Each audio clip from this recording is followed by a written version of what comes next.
Maintenant, nous allons voir les lumières artificielles. Donc, si vous faites un rendu de nuit, je vais vous le montrer tout de suite. On clique dans Environnement, Ciel physique, Brillance, on va mettre la brillance à 0, puis on va désactiver le soleil. Je lance mon rendu, lecture. Voulez-vous rendre la sélection actuelle uniquement? Non, c'est juste qu'il y a une sélection qui est faite. Donc j'ai dû sélectionner peut-être Lisanne. Donc c'est beau, hein? Là, il n'y a aucune lumière, donc il ne se passe absolument rien. Donc ça sert à rien de continuer à travailler comme ça. Hop. Donc on revient en arrière. J'enregistre pas l'image avant de fermer. Alors, ce que je vais faire, c'est que je vais rajouter des lumières artificielles. Pour créer une lumière artificielle, vous allez cliquer sur le petit crayon avec le triangle Create Light ici. Et on va tout de suite créer. Hop, on va diminuer un petit peu cette fenêtre qui est un peu costaud. Voilà, éditer la lumière. Et on va créer une petite lumière artificielle au pied de notre ami en faisant un clic, un deuxième clic et un troisième clic. Donc là, vous avez un objet. Vous avez un objet qui est un objet lumière. Cet objet lumière, vous pouvez simuler ici les différents aperçus. Ici, je suis dans un parking. Là, je suis dans un bureau. Par exemple, vous voyez, on voit à peu près l'intensité lumineuse. Là, je peux changer la taille de ma lumière. Donc, au lieu de 0, je vais mettre 1 par exemple, entrée. Là, c'est un peu gros. Allez, 0.1. Voilà. Je vais déplacer ma lumière verticalement. Voilà, en conservant l'axe bleu.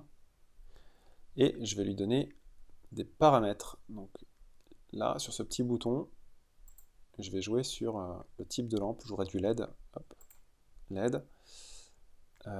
Puissance, c'est à 100. Donc je vais voir tout de suite ce que ça donne. Je ferme.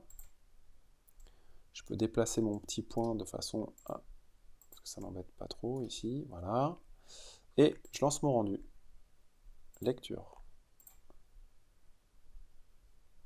Vous allez voir déjà, c'est immédiat.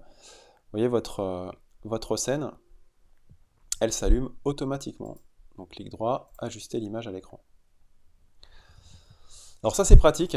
Donc comme ça on peut créer des points de lumière. J'aurais pu très bien transformer aussi cet objet en cône lumineux. Si je fais un clic droit de souris, Twilight Render, éditer la lumière. Et je vais transformer le point en spot. Voilà. Je vais jouer sur son orientation. Voilà, verticale. Voilà, et je vais lancer de nouveau mon rendu. Lecture, pour voir ce que ça donne. Voilà, donc là, vous voyez, c'est ça, un aspect spot. Donc ça, je peux après le configurer. Donc je retourne, pareil, dans les options, éditer la lumière. Donc là, je vais garder, en fait, hop, voilà, mon point lumineux qui était très bien.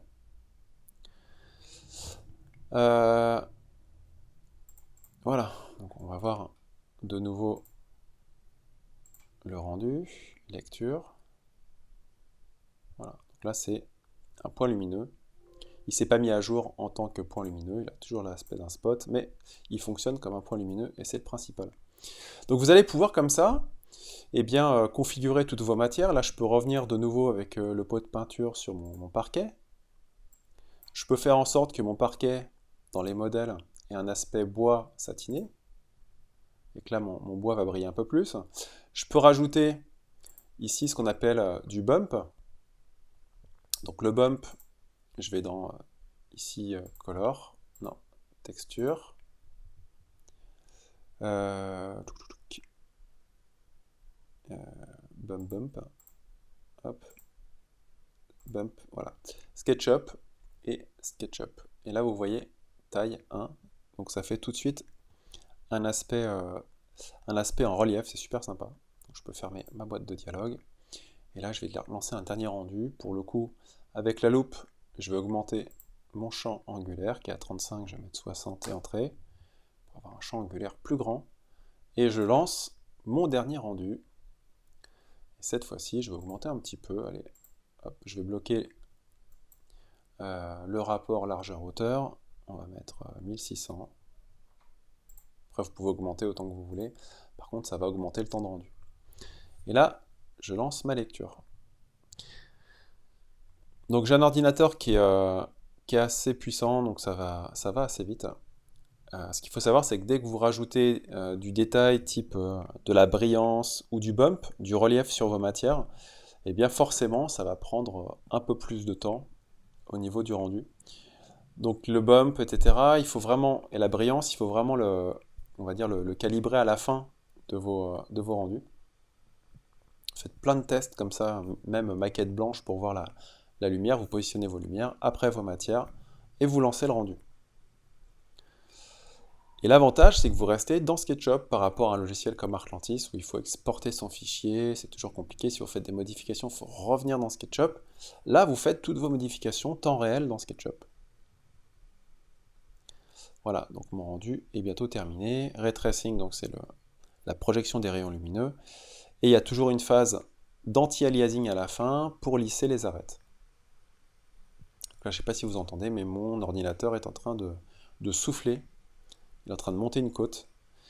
Voilà, c'est terminé. Donc mon image est rendue. Alors, il est conseillé, une fois que vous avez fait votre rendu, avant de l'enregistrer, d'aller ici dans Post-traitement. Et vous avez des mini-réglages. Donc là, vous avez... je vais faire un petit zoom. Ici, dans Post-traitement simple, vous avez la possibilité de jouer sur l'exposition de votre image, de régler le gamma, voilà, qui permet en fait d'avoir comme une autre zone de contraste, donc en simple ou en linéaire. En linéaire, vous avez à peu près les mêmes options, sauf que ça s'appelle noir et luminosité. Donc si je me mets en simple et que j'augmente l'exposition, vous allez voir que mon image va s'éclairer, voilà, tout de suite. Alors si vous abusez trop de l'exposition, vous allez avoir, vous voyez, une zone lumineuse trop importante, des artefacts de compression ou de saturation qui vont se développer. Mais voilà, après c'est un jeu de patience, il faut réduire un peu les lumières ambiantes, etc. Mais bon, vous avez vu que rapidement, j'ai créé un projet avec des textures un peu plus poussives que sur SketchUp, normal, et puis un petit rendu. C'est terminé, on va enregistrer notre photo, enregistrer une copie de l'image rendue avec ce petit bouton, et sur le bureau, et cette Twilight JPEG, voilà, enregistrée. J'ai pas de réglage supplémentaire à faire, puisque le réglage je l'ai fait déjà ici, j'ai fait une image de 1600 par 1200 pixels, donc on va regarder tout de suite ce que ça donne. Voilà. Là vous avez l'image finale. Là c'est un petit peu pixelisé. Voilà. Voilà, donc c'est terminé pour cet aperçu de Twilight Render, cette petite prise en main de Twilight Render dans SketchUp.